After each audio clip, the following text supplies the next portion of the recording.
નમસ્કાર દર્શક મિત્રો, એસડી ન્યૂઝ ગુજરાતી ચેનલ પર આપનું સ્વાગત છે અને હું આપની સાથે વૈશાલી પોબારુ કરીશું નજર આજના સમાચાર પર. દહેગામ ગાંધીનગરથી સાપા ગ્રામ પંચાયતના પેટાપરા કાલીપુરા ગામને બારોબાર વેચી મારવાના પગલે ગ્રામજનોએ મામલતદાર તથા સબ રજિસ્ટ્રારને અને પોલીસ સ્ટેશને આવેદનપત્ર આપ્યું.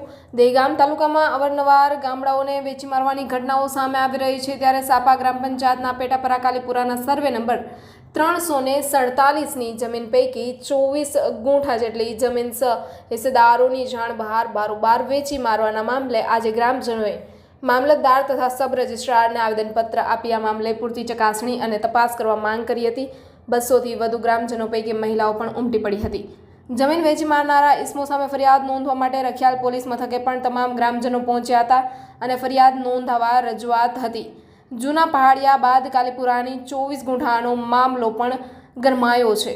એક પછી એક જમીન કૌભાંડને લઈને હાલમાં તો તમામ ભૂમાફિયાઓમાં પણ ફફડાટ ફેલાયો હોવાની ચર્ચાએ જોર પકડ્યો છે. Reporter Jayantibhai Patel, SD news Gujarati, Dahegam, Gandhinagar.